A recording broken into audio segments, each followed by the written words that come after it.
Le phénomène OVNI, au-delà des témoignages qu'on connaît, intéresse depuis très très longtemps les sphères du renseignement. Alors aujourd'hui, je vais parler uniquement de la dimension française, on va rester en France, mais je peux vous dire qu'à l'étranger, c'est à peu près la même chose. Alors tout ce que je vais vous montrer sont des documents authentiques, bien évidemment, qui sont le fruit d'une très longue collecte, puisque bon, moi personnellement, ça fait déjà, si je puis dire, le temps passe très vite, une quarantaine d'années que je m'occupe de sujets OVNI, au travers de différentes associations. Je l'ai exercé un peu professionnellement, et puis voilà. Et donc, je vous conduis dans un domaine, alors c'est pas le domaine de la matrice, mais il y a quand même des jeux de miroirs que vous allez croiser. Alors, effectivement, l'ensemble des documents que vous allez voir, certains peuvent d'ailleurs les trouver, certains sont en ligne, très rarement, mais on peut les trouver. Alors après, ça dépend un peu de son activité, de son profil. C'est pas accessible facilement, mais tout ce que je vous montre, bien évidemment, est déclassifié. C'est-à-dire que j'ai eu les autorisations, pour ceux qui ne sont pas en ligne, en tout cas, j'ai eu les autorisations pour vous montrer tous ces documents. Alors, ce que je tiens à dire, c'est qu'effectivement, le phénomène OVNI intéresse depuis des décennies les services de renseignement, ce qui pour moi est une clé majeure dans l'étude de ce phénomène. Ce phénomène OVNI fait l'objet de rapports de la part de la gendarmerie, de la police, de l'armée. Et donc ces rapports, bien évidemment, sont faits sur ordre, c'est-à-dire qu'ils sont destinés au pouvoir en place, pouvoir politique qui alterne, et leur contenu, bien évidemment, est analysé. Alors là, très schématiquement, on va pas rester longtemps, c'est pour vous montrer que l'organisation du renseignement en France, c'est très compliqué. Ça, c'est un schéma à l'instant T. Il n'était pas celui-ci il y a 6 mois et il ne sera pas celui-ci dans 6 mois. Il y a plein d'organisations, ça regroupe des militaires, des civils, des policiers, des fonctionnaires, des non-fonctionnaires, c'est très compliqué. Ça se passe à Paris, mais dans les principales villes de France, il y a des antennes. Alors, il y a quelques années, j'ai rencontré un personnage que j'intitule ici Georges Tranchant. Ce personnage m'a dit, ben voilà, il existe un centre opérationnel interarmé au sein du ministère de la Défense. Ce centre a pour vocation d'informer les présidents sur la question OVNI. Georges Tranchant me dit, ce bureau s'appelle le Bureau des Affaires Réservées. Et effectivement, il semble qu'à un moment donné, ce bureau ait complètement existé. Il a en tout cas suffisamment été une information importante qu'il a suscité chez 2 auteurs de bandes dessinées, Francis Nicole et Jean-Yves Brouard, 3 albums de bandes dessinées, le dernier vient de sortir, ça s'intitule Mission Kimono, et dans cette bande dessinée qui mélange fiction et réalité, on y parle d'OVNI, il s'agit d'affaires militaires, et effectivement, sur une image, on voit que l'Élysée possède des conseillers sur les OVNI, et que François Hollande lui-même, puisqu'on va le voir en dessin, est alerté sur la question des OVNI. Alors on a ici la petite image qui est à droite de l'écran. Alors, bon, vous n'allez pas lire les bulles de la BD, mais il y a quelques phrases clés que j'ai retirées. On parle d'anciens responsables de la défense. Un autre personnage dit les pans, phénomènes aérospatiaux non identifiés, le mot actuel pour dire le mot OVNI, les pans traversent le ciel de France. Et puis dans une autre phrase, on peut lire militaire, gendarmerie et CNES, Centre National d'Études Spatiales, ont des rapports. Alors là, j'ai mis 2 images. L'image du haut, on voit François Hollande qui est à droite de l'image, de profil, et puis en bas, une autre image tirée de cette BD. Voilà, Fiction et réalité, c'est une bande dessinée que je vous recommande parce qu'elle montre, au travers des 3 albums, différents épisodes qui concernent sans doute l'histoire véritable de l'ufologie. Et puis effectivement, dans ces 3 BD, à un moment donné, on met en scène le porte-avions Foch. Et le porte-avions Foch, en 1974, a été l'objet, au large de Brest, d'un survol par un OVNI, et ceci a donné lieu à un rapport tout à fait officiel. À droite de l'image, vous avez, non pas le rapport, mais la coupure de presse qui est parue à l'époque dans le journal Le Télégramme, qui est un des 2 quotidiens bretons, et sur cette coupure de presse, on relatait l'affaire. L'OVNI repéré par 2 gendarmes, parce qu'effectivement, il y a eu 2 gendarmes au sol, qui sont pas des gendarmes rattachés à la marine, mais qui ont vu la scène. Et ensuite, moi, j'ai pu enquêter, et effectivement, et puis il y a un de mes amis en Bretagne qui a largement enquêté, et effectivement, des sous-officiers, des marins et des officiers embarqués sur le Foch ont vu ce phénomène qu'on voit là sur le dessin. Alors, l'histoire des ovnis et du pouvoir officiel, effectivement, remonte dès l'année 1951. En cette année-là, le lieutenant Plantier publie dans la revue officielle Force aérienne française, dans le numéro de 53, septembre 53, tout un article qui est une théorie sur la propulsion des soucoupes volantes. Quelques années plus tard, le lieutenant Plantier publie un livre, La propulsion des soucoupes volantes. Et puis, la revue Force aérienne française, une dizaine d'années plus tard, en 68, publie un autre article qui s'intitule sobrement Soucoupe volante. Et bon, ces articles, bien évidemment, sont des articles qui ont été soumis à des comités de lecture, et ces revues étaient des revues officielles de l'armée de l'air française. En 1954, question au président du Conseil sur les soucoupes volantes. On a ici un article de presse qui en parle. C'est-à-dire, dès l'année 54, des politiques interrogent le pouvoir en place sur le sujet des soucoupes volantes. Toujours sur l'année 54, un bureau de la défense nationale basé à Toulouse. Ici, on a un extrait de ce courrier. Et alors, dans ce courrier, eh bien, il y a un officier qui répond à un ufologue de l'époque et qui lui dit qu'effectivement, il y a une enquête en cours sur ces questions suite à une observation qui a été réalisée sur Toulouse. Alors ce service, c'était service de sécurité de la défense nationale. Donc il démontre que dès 1954, l'armée de l'air se penche officiellement sur la question. Et en fait, quelques années avant, en 51, un bureau de l'armée de l'air a été ouvert sur la base et l'aéroport du Bourget. Et ce bureau centralisait l'ensemble des documents pour le pays. En 55, on revient dans la sphère politique. Le secrétaire d'État aux forces armées, alors cette fois-ci c'est lui qui est interrogé directement sur les objets aériens non identifiés. À l'époque on parle de mystérieux objets célestes, on parle aussi d'engins spatials de provenance inconnue, on parle de soucoupes volantes. Ensuite on a parlé des ovnis, maintenant on parle des phénomènes aérospatiaux non identifiés. Une directive R, face au témoignage de soucoupes volantes, une directive officielle donne instruction de recueillir officiellement les témoignages, dont les films et les photos. On est en 1955. Au travers de mes investigations, je croise, il y a de cela quelques années, un ancien sous-officier qui a été intégré durant la période de son service militaire à Lyon. Et à Lyon, il y avait un bureau dont la vocation était de centraliser, un peu comme au Bourget, mais là on est en 55, avait pour vocation de centraliser toutes les questions concernant le sujet OVNI, mais aussi tout ce qui concernait le sujet paranormal. Sur cette image, c'est Place Carnot à Lyon, on a une vue du bâtiment qui à l'époque abritait ce bureau des affaires spéciales.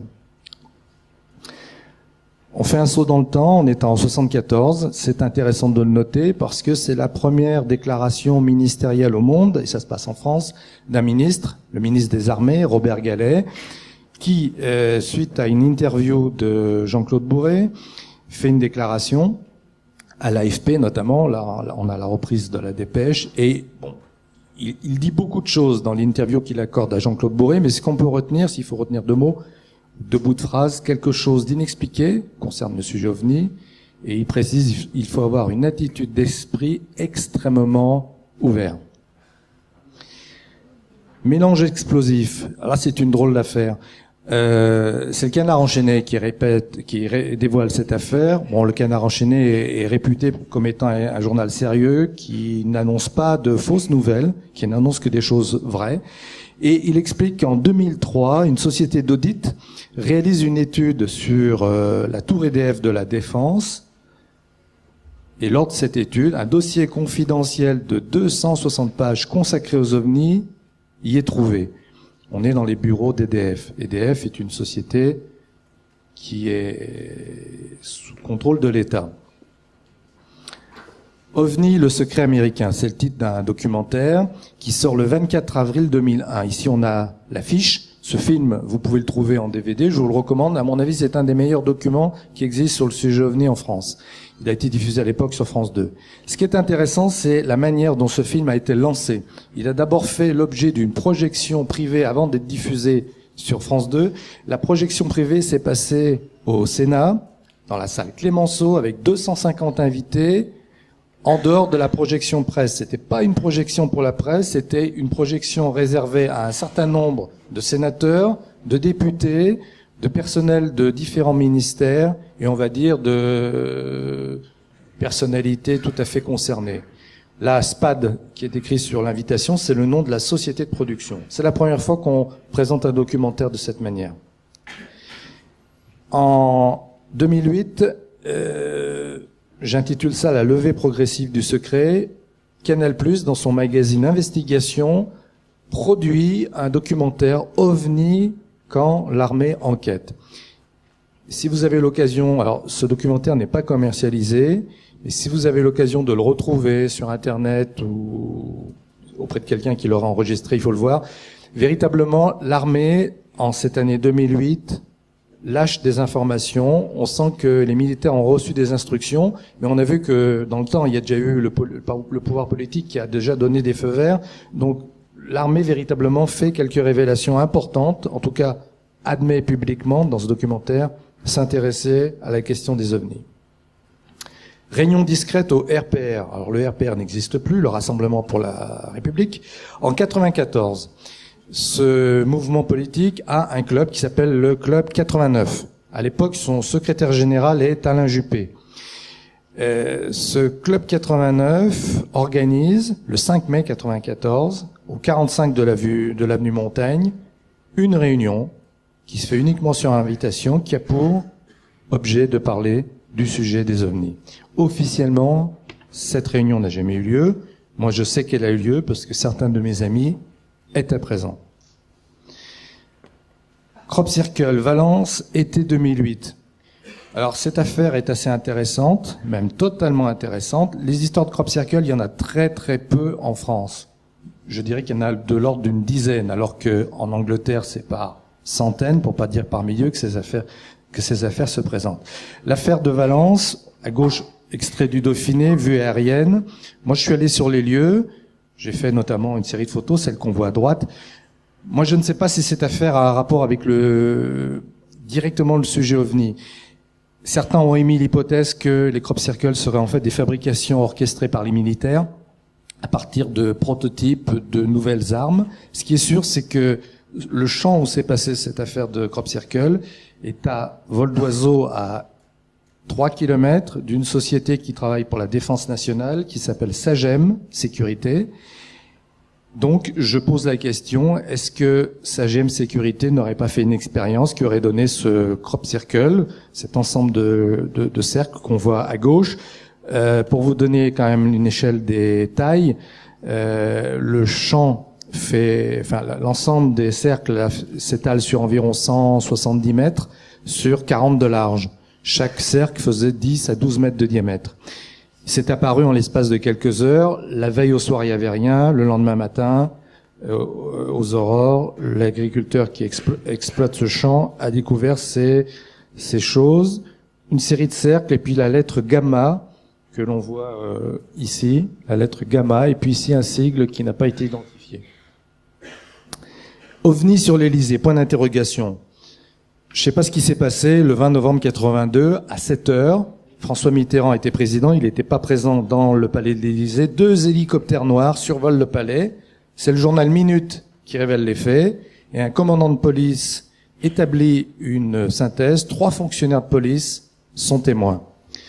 Alors, c'est pas cet hélicoptère qu'on voit sur l'image qui a été vue, mais ça pourrait ressembler à ça. Alors, ce qu'il faut savoir, c'est que les hélicoptères noirs, ça n'existe pas. À l'époque, il n'y avait pas de drone.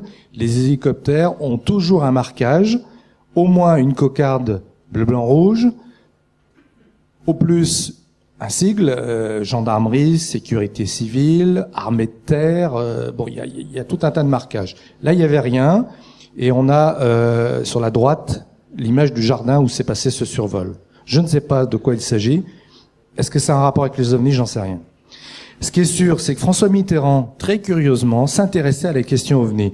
Dans un de ses romans, La paille et le grain, publié en 75, il décrit toute une scène qui se passe en Grande-Bretagne, et j'ai mis en jaune la phrase « La présence dans le ciel nocturne d'objets étranges et brillants ». Ça, c'est tiré du bouquin de François Mitterrand. Alors, je ne sais pas ce que ça veut dire. Ce que je vous présente, c'est des morceaux de puzzle qui, chacun, n'a peut-être pas de sens individuellement, mais mis bout à bout, ça devient un corpus d'éléments qui deviennent signifiants. Le général de Gaulle a aussi été impliqué dans le sujet OVNI. Il lance le projet Bruno en 1968.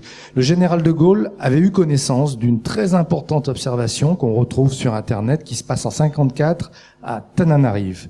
Il demande à Alain Perfit, qui à l'époque n'est pas encore ministre, mais chercheur au CNRS, la création d'un groupe de recherche OVNI intitulé le projet Bruno. Alors le projet Bruno, ça vient du nom de la personne qui va gérer ce projet, Jean-Luc Bruno, qui est inspecteur général du commissariat à l'énergie atomique. Et ce projet, avec les consignes données par le général de Gaulle, a 3 objectifs. Probabilité et recherche de la vie extraterrestre, analyse relation avec les civilisations dans l'espace et comprendre l'intention des ovnis dans le ciel français. Malheureusement, on est à quelques mois de mai 68, avec les événements qu'on connaît. La France est déstabilisée à cette époque-là. Le projet Bruno n'aboutira jamais. Le capitaine Paul Baril, commandant du GIGN, groupement d'intervention de la gendarmerie nationale, il est membre de la cellule antiterroriste de l'Élysée sous François Mitterrand. Le colonel Baril quitte la gendarmerie quelques années après et il édite une lettre confidentielle qui s'appelle Haute Protection. Et en 96, eh bien, dans sa lettre qui est tout à fait conventionnelle, il y parle de terrorisme, il y parle d'espionnage, eh bien, il y consacre une série d'articles et d'enquêtes sur le dossier des ovnis. Donc, un proche de François Mitterrand, qui lui-même était intéressé par la question, ou l'Élysée a peut-être été survolé par quelque chose, publié dans une lettre confidentielle destinée aux gens du renseignement, plusieurs enquêtes sur le dossier OVNI. La recherche officielle, bon là je passe vite parce que vous connaissez l'histoire, 77, création du GEPAN, GEPAN, groupement d'études des phénomènes aérospatiaux non identifiés, au sein du CNES, à Toulouse, donc c'est important. En 88, le GEPAN devient le CEPRA, le service d'expertise des phénomènes de rentrée atmosphérique, qui en 99 devient le service d'expertise des phénomènes rares aérospatiaux. Est-ce que cette création officielle, qu'on peut critiquer ou pas, peu importe, a un lien avec tout ce qui s'est passé avant, prise de position politique? Je pense que oui. Et puis en 2005, le CEPRA devient le GEPAN avec un I en plus par rapport au premier GEPAN, I pour information. Il y a un comité de pilotage qui est associé à ce nouveau GEPAN. Les 3 objectifs en 77 du GEPAN, c'était de répondre à la curiosité du public, accroître la connaissance de l'environnement aérospatial et vérifier une éventuelle menace naturelle et artificielle. Alors le GEPAN, depuis 2011, est dirigé par Xavier Passot. Ce qui est intéressant, parce que je sais que le GEPAN est beaucoup critiqué. Moi, je dis, chacun fait comme il veut sur ce sujet. Le GEPAN, dans les statistiques qu'il publie en ligne et qu'on voit encore aujourd'hui, annonce quand même que 22% des cas qu'il étudie sont non identifiés. 22%, c'est beaucoup plus que les ufologues eux-mêmes ne l'admettent, puisque quand on interroge un ufologue, il dit, lui, l'ufologue, que 5% des cas sont identifiés. Bon, je vois un de mes collègues qui dit non, mais enfin bon, à l'époque on disait ça. En tout cas, on a ici un organisme officiel au sein du centre spatial, financé par des fonds publics, qui admet quand même 22% de phénomènes non identifiés. École militaire, siège de l'IHEDN, l'Institut des hautes études de défense nationale. Là, c'est un chapitre qui m'est cher. J'ai eu une partie de ma formation qui s'est passée au sein de cette école militaire, en plusieurs étapes. L'IHEDN en 77. Alors, l'IHEDN, c'est rattaché au service du Premier ministre. On peut pas faire plus officiel. En 77, à partir d'un rapport écrit en 76, en 77, publie un rapport qu'il intitule Rapport sur les phénomènes aériens non identifiés. Il est mentionné dans ce rapport, il y a un problème OVNI. Je vous lis que ce qui est en rouge, c'est le plus important. Et un peu plus bas, on lit: la masse énorme des témoignages représente à elle seule un fait dont il est impossible de ne pas tenir compte. Ce rapport a eu plusieurs versions, je les ai toutes eues entre les mains, une première manuscrite, une deuxième intermédiaire imprimée et la troisième qu'on voit en bas. Ce rapport est bien sûr en tête. À l'époque, c'était tapé à la machine. 20 juin 77, Institut des hautes études de défense nationale, association des anciens cadres et auditeurs. Première publication, suite à la sortie de ce rapport, dans la revue Défense, publiée par l'Union des associations de l'IHEDN. Ce rapport, les phénomènes aériens non identifiés, c'est signé par un général de gendarmerie. C'est quand même pas rien. Les axes du rapport IHEDN que je viens de vous montrer: l'information, la recherche scientifique, la recherche au sein des armées, le contrôle des groupements d'ufologues et l'amélioration des procédures et des moyens de renseignement et d'enquête. L'IHEDN à Lyon, je viens de Lyon, je connais l'IHEDN Lyon par cœur, publie quelques années plus tard une revue, et dans un de ses numéros, Black Program US, les ovnis de l'oncle Sam. On commence à parler des prototypes secrets développés par les Américains qui pourraient parfois donner confusion avec des observations d'ovnis. Au hasard de mes recherches, je tombe sur ce document que j'ai intitulé des pans au Black Program, une lettre qui émane du ministère de la Défense, la lettre de l'espace de l'état-major des armées. On y parle aussi des Black Programs américains. La revue Armée d'aujourd'hui, qui est une revue tout à fait officielle, qui est vendue en kiosque, mais qui est un peu le porte-parole des armées, en 2007, publie une enquête, les enquêtes sur les ovnis et autres extraterrestres. En décembre 80, une note d'information sur les ovnis est envoyée aux parlementaires français. Cette note dit: le dossier ovni est un problème politique autant que scientifique. C'est signé Phil Noyant, un pseudonyme, ça émane d'un groupe qui n'existe plus aujourd'hui, le CNR OVNI. L'opération est restée sans écho. Mais quelque temps plus tard, l'un des personnages qui est intervenu dans cette lettre ouverte, dans ce mémo envoyé aux parlementaires, Philippe Schneider, publie OVNI premier bilan, 83. Voilà la photo de couverture. C'est tout à fait intéressant. La photo de couverture est à gauche.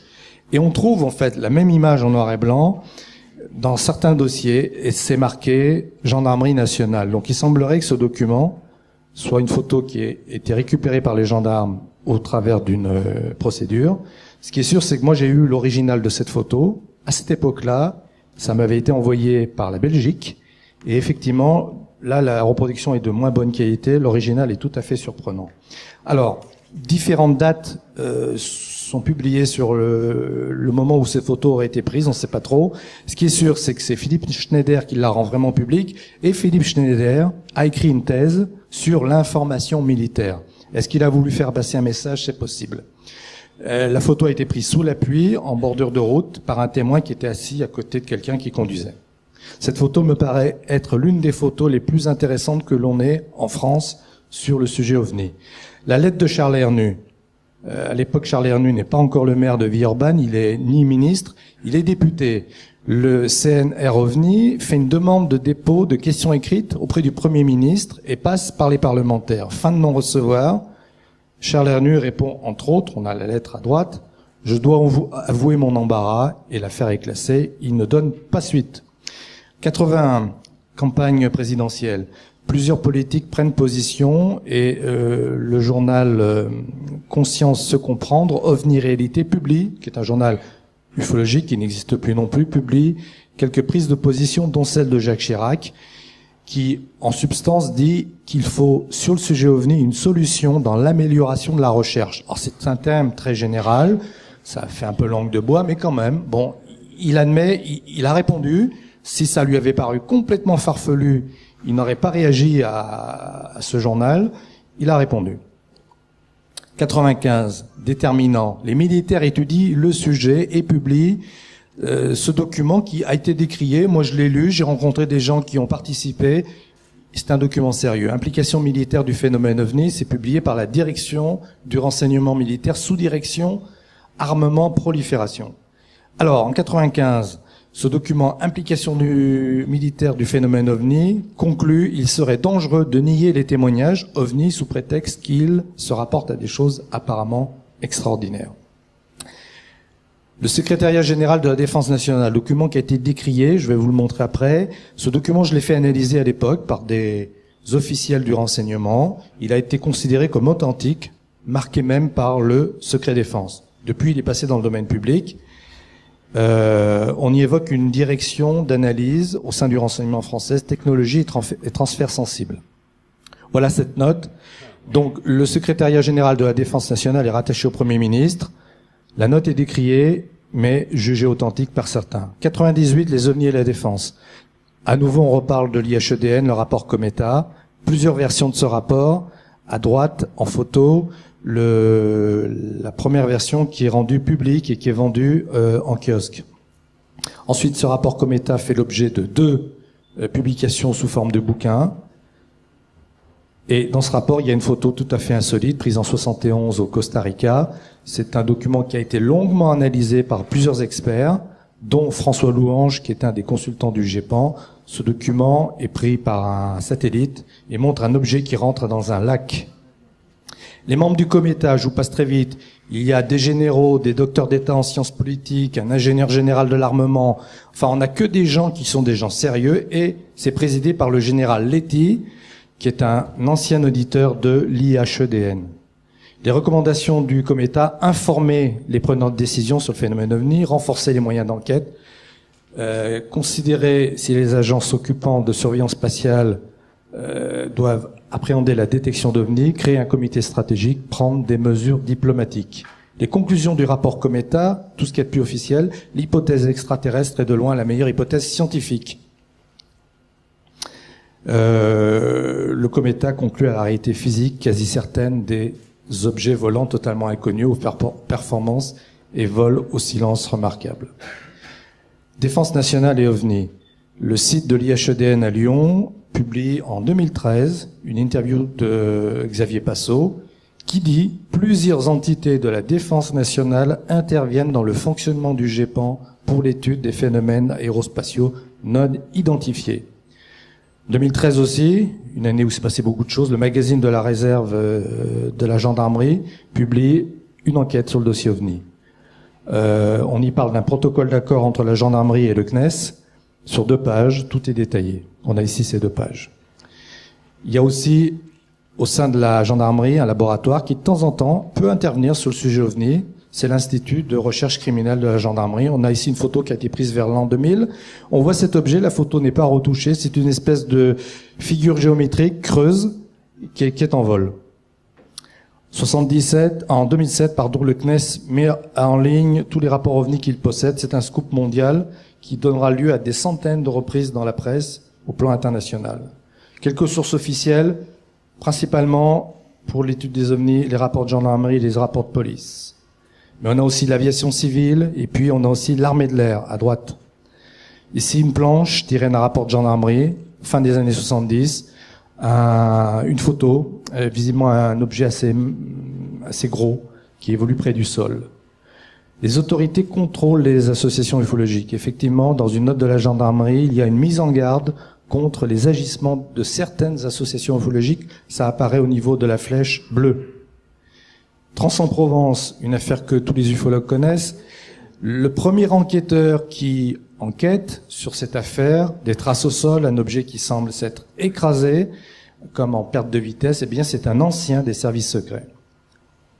Révigny-sur-Ornain, 6 juin 75, une photo prise par un gendarme. L'objet fait 40 mètres de large. Il a pris 2 photos. La première, l'objet est fixe au-dessus des arbres. La deuxième, il part en l'air en faisant un Z. L'affaire est non classée, aucune explication. Le Parlement européen, en 2010, un député européen demande le déclassement des documents sur les OVNI. Ça n'aboutit pas. On a ici les 2 documents, c'est un rapport d'une 20aine de pages du Parlement européen. En 83, quelques années avant, il y avait aussi une autre proposition. Décidément, elles n'aboutissent pas, pour la demande au niveau européen d'un centre européen d'observation des OVNI pour la recherche officielle. Et puis en 2011, certains se sont mis à rêver, un député, Rupert Matthew, est élu, il devient député européen. C'est quelqu'un qui est un Britannique, membre de l'Université internationale de métaphysique. Il a publié un grand nombre de bouquins, dont des livres sur les OVNI. Base aérienne d'Orange, ici un rapport tout à fait intéressant à droite. Je vous passe les détails. Ce sont 2 avions militaires qui pourchassent un disque, une quinzaine de mètres de diamètre. On parle d'un engin bizarre. Ça, c'est les copies du rapport officiel de l'époque. Drakenbraun, 6 août 98, est de la France. Ici, ce sont des extraits du rapport militaire. Il y a eu une détection par un radar militaire. 2008, lettre ouverte à Nicolas Sarkozy. Des signataires de renom, dont quelqu'un que j'ai connu, l'amiral Gilles Pinon, qui était l'un des signataires principaux de cette lettre ouverte à Nicolas Sarkozy. Gilles Pinon parlait du phénomène ovnien, et on demandait à Nicolas Sarkozy une étude exhaustive du phénomène ovnien. Bon, ça n'a pas été suivi des faits, mais en tout cas, ça a le mérite d'exister. L'Académie des sciences, très récemment, un groupe ufologique qui s'appelle l'Académie d'ufologie, c'est pas sur le même niveau, il interroge l'Académie des sciences, fin de non-recevoir, on leur répond, le président ne peut donner suite. Cette association ufologique voulait connaître la position de l'Académie des sciences sur les ovnis. Une photo effacée dans le fichier de la police. Ça se passe dans une grande ville de France. Volontairement, je tais le nom, le 19 mai 2008. C'est un équipage de la brigade anticriminelle qui est appelé sur les lieux où on pense qu'il y a eu un vol dans une zone industrielle. Alors c'est une reconstitution, hein. C'est paru d'ailleurs dans Top Secret. Les policiers voient cette sphère qui s'enfonce dans l'eau, c'est ce qu'on voit sur la droite.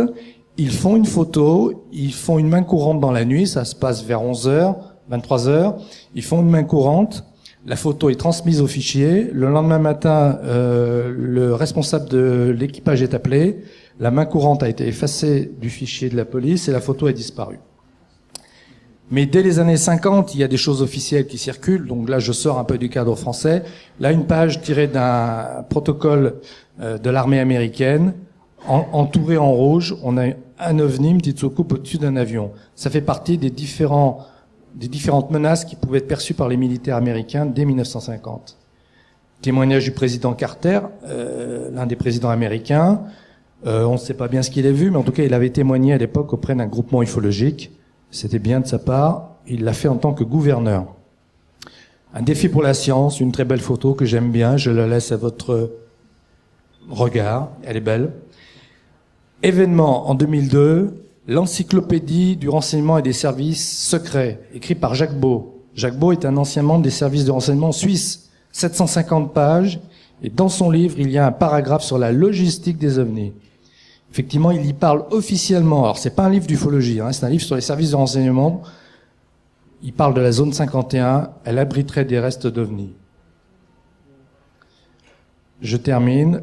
Le livre officiel dans les archives inédites des services secrets, 350 pages et 650 pages. 2 versions de ce livre. À partir des archives des services secrets français. DGSE, DCRI, préfecture de police. Il y a un chapitre des gendarmes sur les traces des ovnis. 3 cas y sont abordés. Vous avez à gauche un cas de trace. Au centre, le cas de Rivigny-sur-Ornain dont je vous ai présenté les photos. Et à droite, le cas de la soucoupe volante de 54 à Forbach. C'est intéressant parce que ce bouquin est financé par la Fondation de la Poste, tout ce qu'il y a de plus officiel. Et on trouve toujours aujourd'hui sur le site du ministère de la Défense une présentation de ce bouquin avec la table des matières, et effectivement, on y parle bien d'un chapitre qui s'appelle « Les rapports de gendarmerie sur les ovnis ». Le mystère reste entier.